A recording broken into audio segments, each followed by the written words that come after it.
Folks, today we're going to answer the question, are penny stocks worth it? Is it worth buying penny stocks? Is it worth trading penny stocks? Well, we got to take in several factors into account.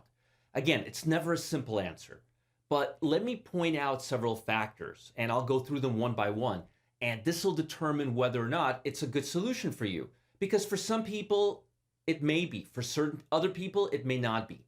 Penny stocks, well, the first factor, let's just get into it. First factor, why is it a penny stock? First, it could be a penny stock because the company just went public. But then again, if it's a successful company, if it has proper underwriting, it's usually not an over-the-counter or a penny stock. Usually it goes right into the small cap, the Russell 2000 index. Usually, a small cap stock is a small cap stock or a penny stock because it's extremely speculative, all right? And that leads me to the second part of the analysis.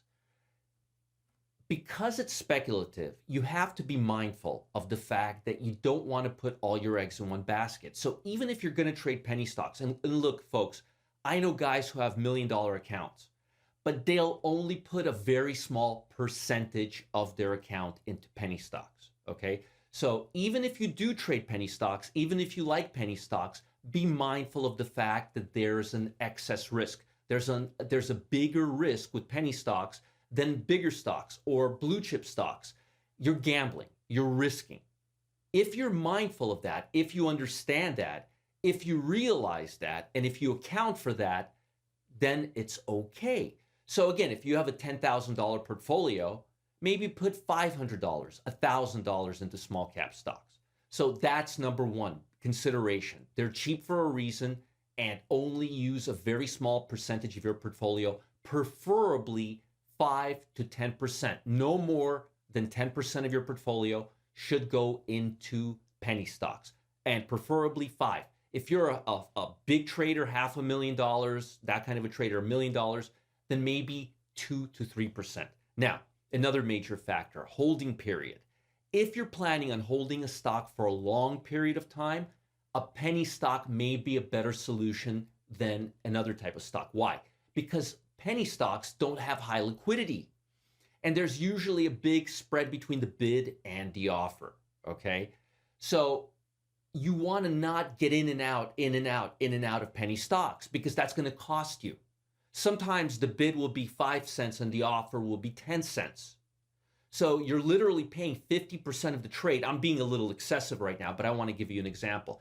But you want to minimize the spread between the bid and the offer. So if you're a day trader or if you're a swing trader and you trade 5, 6 times a week, penny stocks can be an issue. And if you are going to do that, make sure the penny stocks you trade have liquidity. Some have liquidity, some don't. Only choose the ones that have liquidity, preferably over 100,000 shares per day, per session. If they have less than 100,000 shares per session, don't do it. It's not worth it.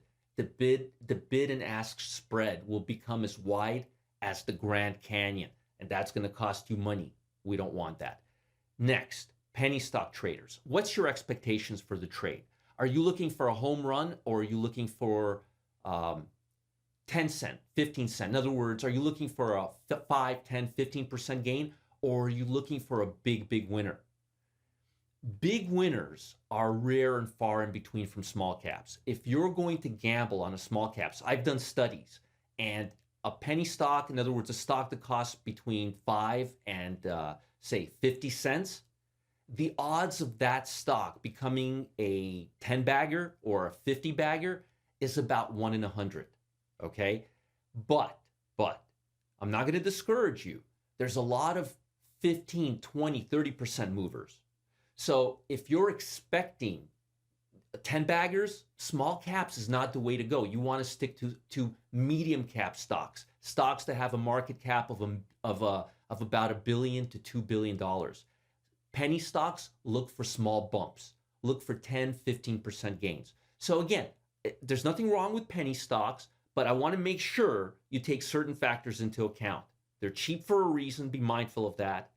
Keep a very low percentage of your portfolio in small cap stocks. Your holding period, Be realistic with your holding period. If you're looking to be in and out, small caps may not be the answer unless they have high liquidity. So always check for liquidity. And expectations, be realistic. Don't look for 100 times your money. That's very rare and far in between. And you're more likely to find the next Netflix or Amazon with a small cap, a medium cap stock, or even a smaller cap stock that has a market cap of over $1 billion.